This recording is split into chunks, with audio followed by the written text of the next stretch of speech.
So, are you all excited?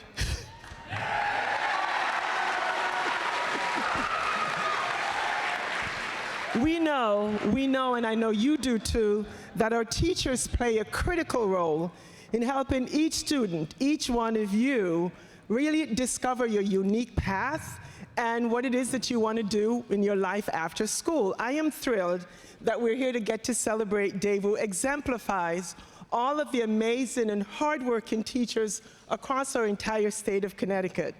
Dave is an educator, as you know, who truly embodies our theme in education this year, which is unlocking lifelong potential. He's developed a comprehensive four-year manufacturing pathway, giving students a real path for from high school to high-skill, high-wage employment opportunities.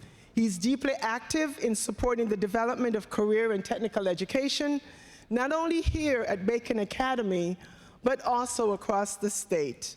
He's also known, which is really key, for connecting with students when they feel disconnected and helping them see value in themselves and in their learning.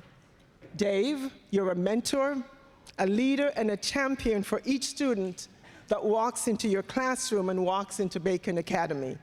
You're incredibly deserving of this recognition and award. Congratulations. Thank you.